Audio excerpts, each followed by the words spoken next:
So I'm delighted to say that joining us yet again on the We Are West Ham podcast is friend of the show, friend of mine, and just one of those blokes who you don't understand how such a kind, friendly, professional person who's generous with his time became a Tottenham fan. It's Paul Coyte, talkSPORT, GB News, broadcasting extraordinaire, Mr. Tottenham, halftime announcer, interviewer, just Mr. Spurs, basically. And you're very nice, Paul. You don't do much for the... well, you do loads of things good for the Tottenham fan brand, but it's just not in keeping with the rest of them in my finding, you know? So wrong. You are so wrong. You know what? I mean, you've probably got lots and lots of... The thing is, I have loads. You fear Spurs, and that's the thing, is that you want to hate us, but really you love us and admire us. But you're putting the front on for this podcast. I understand what you're doing, Will, but I know what's going on. It's a very disconcerting feeling liking so many Tottenham fans. You know what I mean? I think it's the fear that I just so easily could have been one. Do you know what I mean? Could it have We're happened? all from the same neck of the woods, aren't we? Yeah. So could it have actually happened? How? I know this is your podcast, but how did you become a West Ham fan then? What went wrong? It's a hereditary condition. That's what it is. Same with all of us. Exactly. Yeah, passed down by my dad. One of my best mates managed to somehow escape and supports Liverpool despite his dad being a hammer. There's obviously a load of stick that comes with that, but yeah, lots and lots of my friends growing up in Essex are Tottenham fans as well. Because where I grew up in Essex, and I'm a little bit older than you, and it was West Ham, it was Spurs. And it was Liverpool, because Liverpool was so good at the time, because you always get the glory hunters. There were no Chelsea fans around then because they were no good in those days. They weren't around, and now there's more of those. But it was all Spurs and West Ham. It was one thing or the other. It's in the family. So what can you do?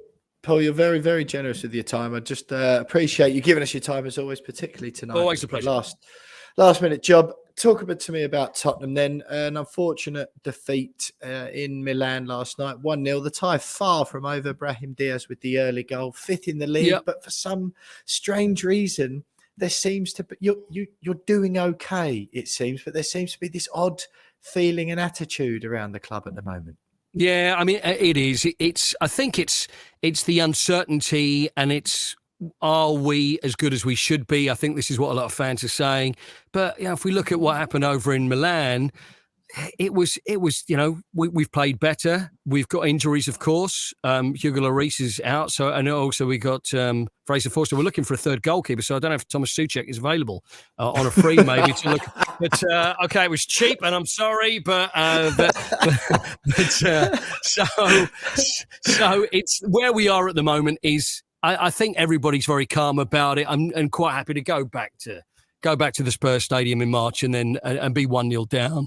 I mean, you always want your second leg always to be at home. So I think it's calm. It's okay. 1-0 is fine, and the result was okay. So I don't think anybody's too upset about it.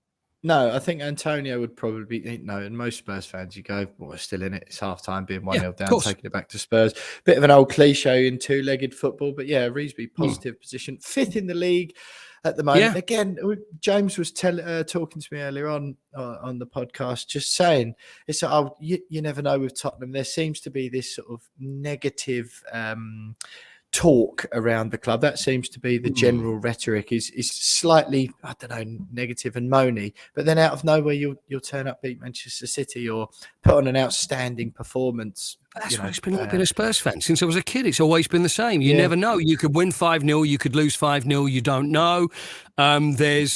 You have the greatest performance, which happens every year. We go back to even under Pochettino when we were doing amazing, then we go away and lose at Newcastle 5-1 on the last game of the season.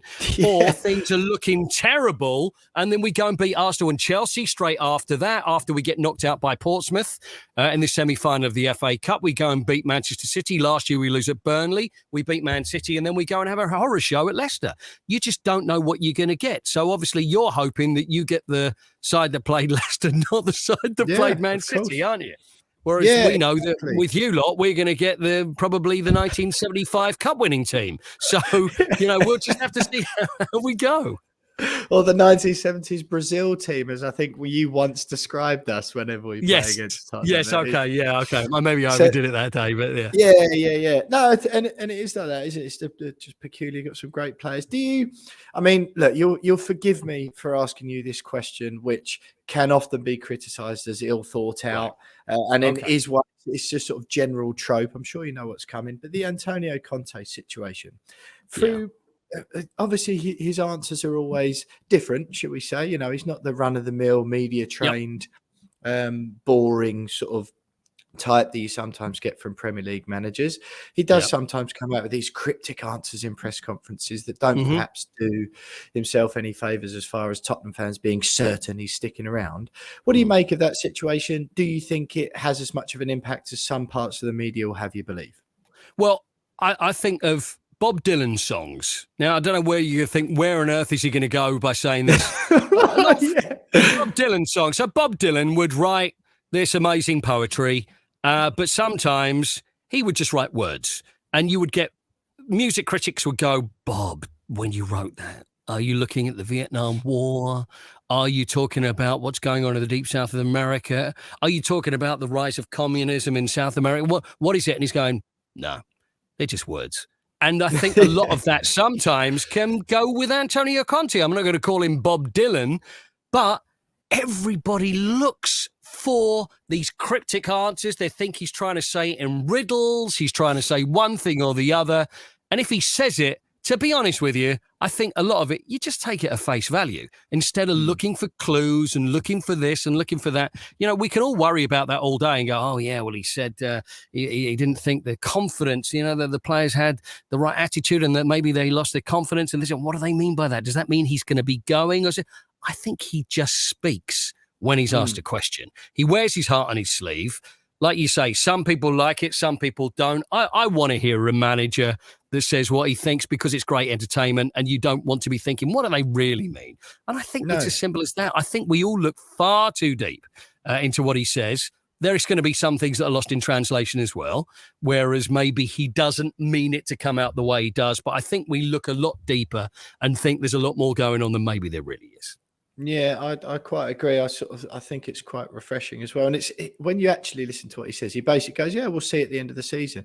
In the football management game, you know, if it's he knows as well as everyone that 7 or 8 bad results and he's getting sacked anyway, like so many other managers. Like anyone, yeah, of course. Yeah, when he says, "Oh, we'll have a see at the end of the season," it's almost like anything shy of 100%. I want to stay at Tottenham forever is then construed as, that's it. He wants to leave. There's uncertainty at the club. It's a nightmare. What direction are we going? Etc. Etc. When the fact of the matter is, being a football manager, we've seen with Nathan Jones, all the stuff David Moyes has done at West Ham over the last couple of years, doesn't matter. He was still being talked about as the next casualty only a few games ago. And, you know, we were doing the same thing on the podcast. So, yeah, I quite agree. Look, Paul, before we get onto the game, I must ask you, you know, you're a well-known face anyway, but your interview, you spoke to Harry Kane after he broke Jimmy Greaves, and what a fantastic achievement that was. Talk to me, first of all, about what an achievement it is and what it was like for you interviewing Harry. That video went viral. It was absolutely sensational. I expect nothing less from you. Talk to me about Harry and getting to interview the great man straight afterwards. Well, they said, you want to stay? I said, well, I don't know. I don't know whether they get away early, maybe, or, you know, because the thing is, I was going to get stuck in traffic, so I thought I might as well stick around. No, I mean, it was an incredible thing. It was something we'd thought about for a while, and it's like, well, what are we going to do when he breaks the record? So then word came from the club and said, well, you know, you can do the interview on the pitch afterwards. And it was like, wow, I mean, that's incredible, because we've never done that. Never interviewed a player straight after a game, especially in front of the crowd as well. So then it's like, well, we need to probably get a result, because how's Harry going to feel? How's everybody going to feel? Because, you know, if you get a tonking, everybody's going to go. You know, everything, all the stars aligned, Will, and it just worked out fine. So we knew that Sky had to do their bit, and then I waited then they said, okay, go and stand on the pitch. And it's something, you know, you never take for granted. Just stand there looking around and just thinking, wow. Yeah. Then there's Harry, and I've known Harry from when he had his debut, and I used to interview him all the time around the match. I've been away from Spurs, and when I came back and I saw him in the tunnel, and he was the first to say, you know, welcome back and stuff like that. So I've known Harry. But then it was quite surreal.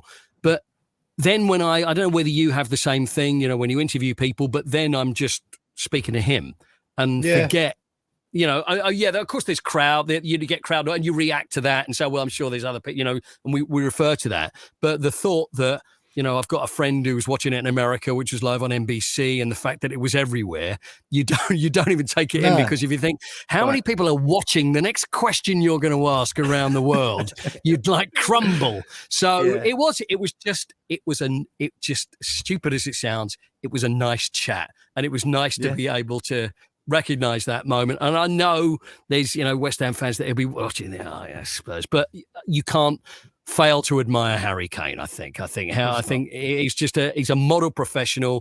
He's a very decent guy as well. So it was a real honor, a huge honor to be able to do that. Incredible. Yeah, quite the achievement, Paul. And it's very similar to how I feel when you come on the podcast. When you're in the presence of greatness, you can't let the pressure get to me too much. I understand that. I understand. Exactly. Look, Paul, I said I'd keep you silly man. Minutes. It's been 10 minutes and 59 seconds. So just tell me very briefly what you think about the game at Tottenham on Sunday. How's it going to go style-wise? What's the score going to be? And we will just assume that we've done our usual tomfoolery, backward and forward mind game. Okay, we know what it's going to be is that we're going to go out and thinking, okay, I think it looks fine. And then the claret and blue will turn to yellow and green, the blue shorts and the white socks. And then it'll be just the most unbelievable game of football that we've ever seen. We'll be just thinking, what on earth has hit us? And then we'll end up beating you 3-0. So I tell you what, Will, I'm never, ever going to predict it. I won't predict it because I just can't. And it's always a roller coaster ride, isn't it? We never know how it's going to go. I think we'll sneak it, but I just don't want to see you. So do I. It makes me mad. You know what? It makes me more mad for you to be able to go, where on earth has this been all season, for crying out loud? I was there at your place. I was at the London Stadium and thinking, there they go again. They're doing it again. They do it, and you deserve to win that game. There was no question you deserve to win that game. So I just got my fingers crossed that you're just going to play like you have in a lot of games this season. Not turn up for us, but I know different because it always is different. Of course, we do seem to have got a bit more additional steeliness in the past few weeks. Moyes had that is true. That revolution. Is true. We've done well against Chelsea and Tottenham. I don't expect it to be a goal fest, quite frankly. I would back the less than 2.5 goals. I've got a feeling we might sneak it, but again, you got 3-1 winners. There's absolutely no surprise in my eyes either. Look, but listen, Paul, nobody cheered louder than I did when Thomas Souček made that save. I swear. So you know what? Are we watching his hands? We'll be watching his hands this time very, very closely, mister. Yeah, well, it'll be. He's better than Mervyn Day, though, isn't he? He's better than Mervyn Day, I think. And I was up at the stadium, and Alan McKnight was giving a speech the other day, colloquially termed Alan McNightmare when he was playing. He's certainly better than him as well. But look, Paul, I really appreciate you giving me your time tonight. It's anytime, Will, or anytime. The We Are West Ham podcast. That's West Ham against Tottenham, 4:30 kickoff Sunday afternoon at Tottenham. I'll be there, Paul, and I'm behind enemy lines, actually, as I think you were last time. Are you? I am, yeah. Okay, I'm behind posh enemy lines, though, in the comfortable seats with the nice dinner beforehand. So, okay. See, that's the worst ones when you cheer. They're the ones you got to look out for. So you be careful because there's cutlery around. And also, I may be pointing out. I say, look, by the way, I'll do birthdays. We've got a halftime guest. Yeah, there's someone else I'd like to introduce. Sitting in the comfy seats there, the one with the Spurs badge on, he's a spy. Don't trust him. Exactly that. Yeah, well, I might bump into you if I don't. Enjoy the game, mate. Thanks again for coming on the podcast. Paul Coyte there, Mr. Tottenham, talkSPORT, GB News broadcasting extraordinaire. Thanks very much. Looking ahead to that game on